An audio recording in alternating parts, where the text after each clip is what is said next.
Hello guys, j'espère que vous allez bien. On se retrouve aujourd'hui pour une vidéo qui va répondre à l'une des questions qu'on me pose le plus sur les réseaux. C'est comment est-ce que j'ai fait pour passer de ça à ça? Comment est-ce que j'ai pris des fesses? Comment est-ce que j'ai construit du muscle? Tout ce qui tourne autour de prendre d'un muscle, donc là en particulier les fessiers. Là on va vraiment se focus sur toute la partie entraînement, donc vraiment la partie sport de la question. N'hésitez pas à me dire si vous voulez une partie nutrition parce que c'est clairement du 50-50. Il n'y a pas de 80-20, d'accord, c'est du 50-50. Je me ferai un plaisir de vous faire une vidéo hyper concise sur toute la partie nutrition, tout ce qu'il faut savoir. Je vais vous partager du coup dans cette vidéo l'entraînement que je fais depuis des années et du coup qui m'a permis d'avoir des vrais résultats. Je vais vous partager toutes mes techniques. J'ai vraiment essayé de vous expliquer au mieux la séance, ce que je fais, ce que je ne fais pas, comment est-ce que j'exécute tous les exercices, etc. J'espère vraiment que ça va pouvoir vous aider.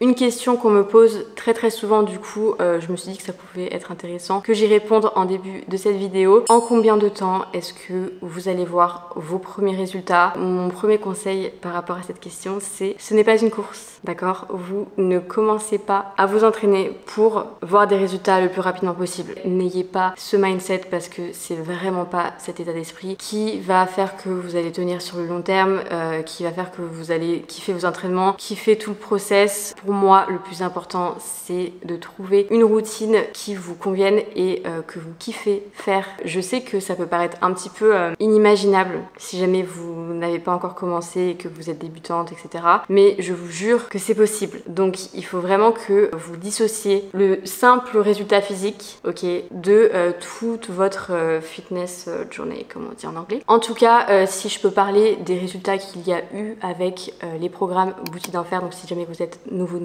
j'ai des programmes sportifs, alimentation, mindset, bien-être qui sont hyper complets. Ce ne sont pas simplement des programmes où vous avez juste vos séances en PDF, pas du tout. On est vraiment sur des programmes complets de A à Z sur 3 mois. On travaille tout le corps. On a des conseils nutrition, des plans alimentaires, toute une partie métabolisme super important pour optimiser vos résultats. Voilà, vous avez une partie bien-être avec du yoga, de la méditation pour, encore une fois, kiffer le mode de vie et vous sentir bien dans votre corps. Apprendre à aimer votre corps avant de vouloir absolument le changer. C'est vraiment un changement de vie plus que juste un changement court terme parce qu'on veut du long terme ici. Mais du coup, je m'égare. Les premiers résultats en général des filles qui ont suivi le Boutique d'Enfer sont apparus au bout de 1 mois. Ce sont des programmes sur 3 mois. Vous avez plusieurs programmes. Donc en général, je sais que les filles continuent les programmes. Mais si vraiment vous partez de zéro, sachez que en 1 mois, vous commencez à ressentir un petit peu le changement. En 2 mois, vous commencez clairement à voir les résultats. En 3 mois, tout le monde vous le dit. Voilà, je vous dis ça, je dis rien. J'ai fait un petit peu le tour. Je vous laisse avec mon entraînement et on se retrouve juste après.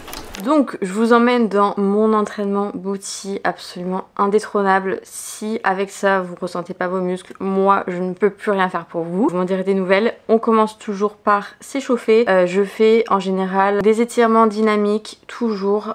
Donc là je fais squat et comme vous voyez je tends mes jambes, squat, je tends mes jambes, donc ça permet d'échauffer les ischio-jambiers surtout et les adducteurs. Je fais en général une dizaine d'allers-retours, donc toujours des étirements dynamiques. Évitez de faire des étirements qui sont trop statiques en début de séance. Donc voilà, ces exercices n'ont pas vraiment de nom à proprement parler, donc je vous laisse regarder. Ne négligez jamais vos échauffements, s'il vous plaît. Les miens durent 10 minutes environ. Prévoyez 5 à 15 minutes. On veut soulever du poids, certes, mais soulever du poids prudemment, c'est mieux. Voilà, donc je vous surveille.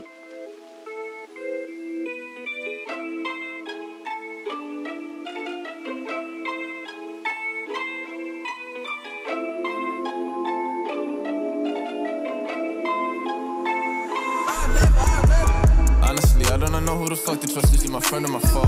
I'm off the exit, draw, yeah, she give me that maybe I was wrong. I remember back when I was younger. Voilà, j'essaie d'ouvrir un maximum au niveau des hanches, de bien échauffer tous les muscles du bas du corps. Et ensuite, je passe à l'après-fatigue. Donc j'utilise une bande de résistance. Donc comme vous le voyez, je fais des squats. Là, le but, c'est vraiment de pousser la bande de résistance vers l'extérieur et de contrôler ses reps. Ensuite, j'enchaîne avec des kickbacks. Pareil, là, je fais une quinzaine de répétitions sur les 2 exercices. Et c'est parti pour le début de ce workout. On commence toujours par une montée en charge. Donc là, le premier exercice c'est du hip thrust. Ça dépend, des fois je fais ma montée en charge avec la barre. Ici j'utilise un haltère, donc c'est pour vous montrer aussi les variantes. Et vous voyez que j'insiste au niveau de la position haute. Je bloque la répétition, je fais en sorte de bien ressentir mes muscles, de bien les préchauffer.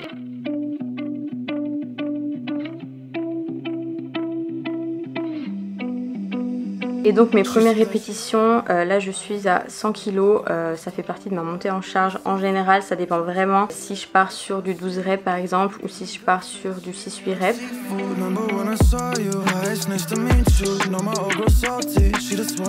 Et toujours la dernière répétition, comme vous le voyez, je maintiens encore une fois la position en haut, donc environ 5 secondes. Là je commence à charger et on est vraiment parti pour nos séries de travail. Donc c'est parti, on va commencer par faire 12 répétitions et là le but ça va être d'augmenter la charge et en même temps descendre le nombre de répétitions au fur et à mesure des séries. Donc je commence par 12 répétitions, sur la deuxième série on est sur du 10 répétitions, ensuite 8 répétitions et la dernière série 6 répétitions. Ces séries doivent être difficiles. On n'est pas sur quelque chose de tranquille, non, on est sur du hip thrust qui est assez lourd entre guillemets. Alors attention à bien choisir un poids que vous pouvez manier évidemment. Le but n'est pas de vous faire mal, on est d'accord, mais vous devez pouvoir effectuer les 12 répétitions par exemple, en sachant que les 2-3 dernières répétitions doivent vraiment être challengeantes. Ça doit être difficile, c'est normal. Je vous laisse admirer ma tête sur la dernière répétition. Et donc vous voyez que j'augmente le poids et quand le poids augmente, le nombre de répétitions diminue. Donc là je crois que j'étais sur du 8 répétitions à peu près. Vous voyez aussi mes jambes trembler. C'est normal, on est contente quand le hip thrust se termine, on va pas se mentir.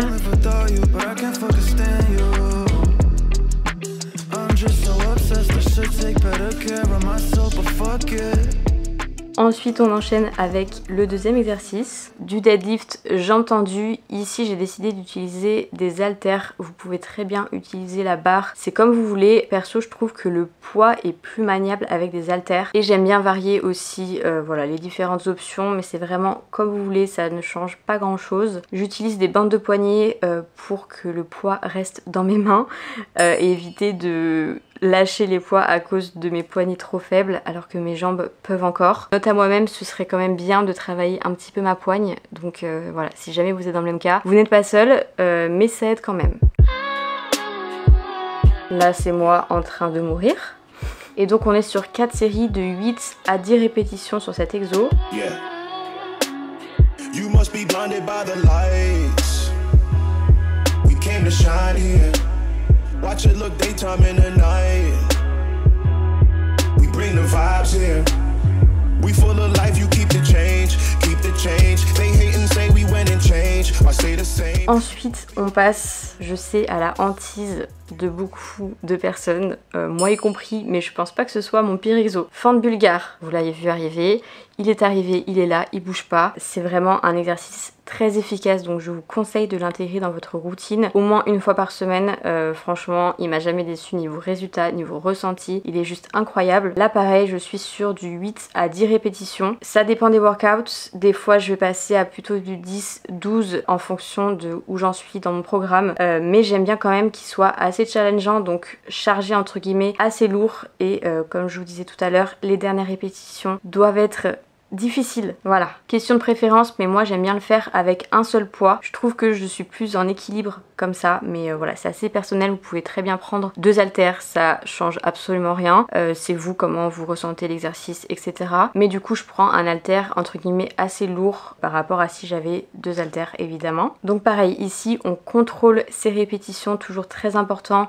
La sangle abdominale est serrée, tous les muscles sont contractés. On ne relâche pas les épaules, attention. Donc les omoplates serrées, le ventre rentré et on se concentre sur le mouvement. Inutile de remonter totalement, donc le genou ne doit pas se tendre, vous devez absolument rester en tension, donc c'est à dire que vos muscles doivent rester sous tension tout au long de l'exercice. Voilà, on respire, on boit de l'eau toujours, on n'oublie pas. Quatrième et dernier exercice de cette séance, parce que oui, je ne fais que 4 exercices sur cette séance, ça m'arrive d'en faire 5, ça dépend vraiment du volume et de l'intensité de la séance. Là vous avez vu que les 3 premiers exercices c'était quand même des exercices qui nécessitent beaucoup d'énergie et donc vous n'avez pas forcément besoin de faire 5-6 exercices. Vaut mieux faire moins mais mieux en se concentrant vraiment sur la contraction musculaire, sur la technique, et dans tous les cas ça ne sert strictement à rien de faire trop. Des séances de 2 heures c'est contre-productif. Donc voilà, dernier exercice, je fais soit des kickbacks, soit comme ici. Regardez bien comment je place mes pieds, cet exercice est absolument incroyable, donc faites-moi confiance. Voilà, je place en fait mon pied devant et je fais des kicks latéraux. Toujours pareil, je focus vraiment sur le mouvement, sur la contraction du muscle, et cet exercice est hyper intéressant. En fin de séance, on vient travailler le moyen fessier et c'est toujours intéressant de l'isoler.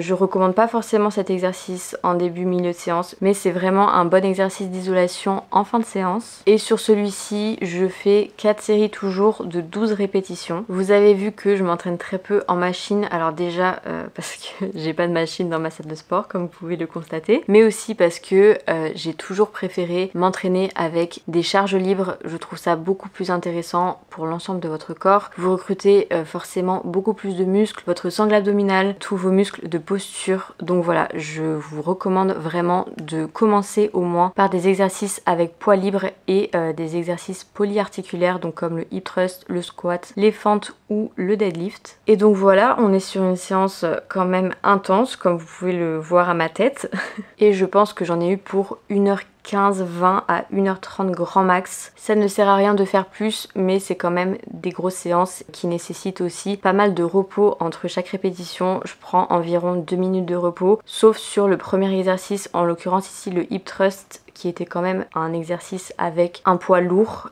où là je peux prendre jusqu'à 3 bonnes minutes de repos entre chaque série. Et donc voilà pour ma séance, j'espère que ça vous aura aidé. N'hésitez pas à me dire si vous la reproduisez évidemment.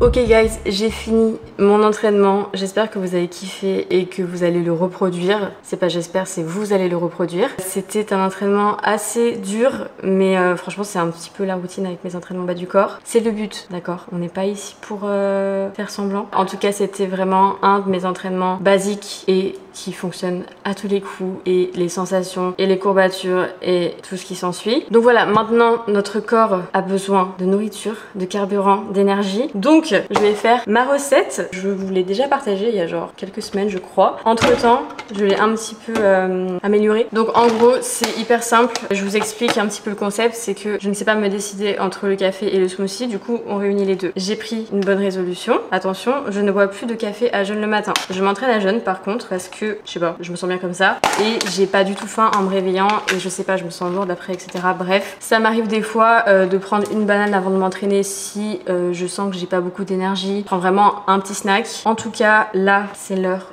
du post-workout. C'est un smoothie assez léger et après je me fais un vrai petit déj. Assez parlé, on met simplement des bananes congelées dans un blender. Vous pouvez aussi mettre des bananes pas congelées, mais la texture ça va pas être la même.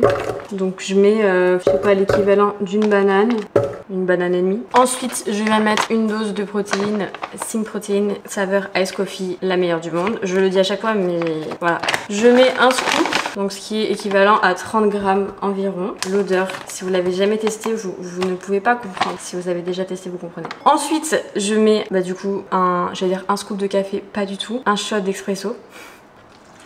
Hop. Et du lait d'avoine parce que c'est mon lait préféré pour boire mes lattés, donc make sense. Et un petit peu d'eau pour la texture, je sais pas, on va voir. En général j'ajuste en fonction. Et c'est tout. J'ai envie de mettre de la cannelle. Est-ce que je mets de la cannelle? Je mets de la cannelle? Elle a dit oui. Je fais une expérience avec vous hein. Ok, on mixe.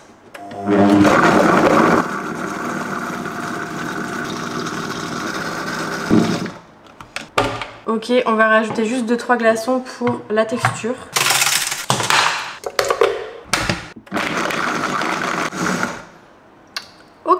J'avoue la couleur ça donne pas envie mais je vous assure que c'est un délice.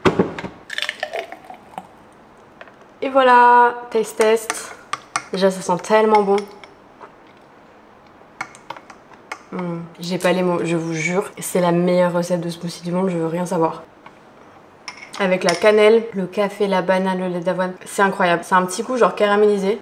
Bon, je voulais aussi en profiter pour vous dire, pour vous rappeler plutôt que si vous voulez prendre d'un muscle, quel qu'il soit, vous devez nourrir votre muscle. J'insiste là-dessus, vraiment, c'est hyper important, c'est la base de tout. Donc là, j'ai un smoothie hyper simple, c'est juste un post-workout. Mais vous avez glucides et protéines, du coup c'est parfait pour un post-workout, comme son nom l'indique. Donc voilà, je pense que j'ai fait le tour pour cette vidéo. Moi dans les commentaires si vous voulez plus de vidéos de ce style ou plus de conseils pour un autre muscle ou toujours dans le même thème pour prendre des fessiers. Si vous voulez que je parle plus du côté alimentation, enfin voilà, je peux vraiment faire une série de vidéos là-dessus parce que je trouve que ça sert toujours et c'est clairement mon domaine, mon métier. C'est un petit peu près tout. Je m'en vais boire mon smoothie parce que c'est trop bon. Et comme d'habitude, si cette vidéo vous a plu et si vous voulez soutenir la chaîne, laissez un commentaire. Abonnez-vous, évidemment, si vous n'êtes pas encore abonné. Allez me suivre sur Instagram, laissez un like, tout ça. Et c'est tout. Merci pour votre soutien. Et je vous dis à la semaine prochaine pour une nouvelle vidéo. Bisous!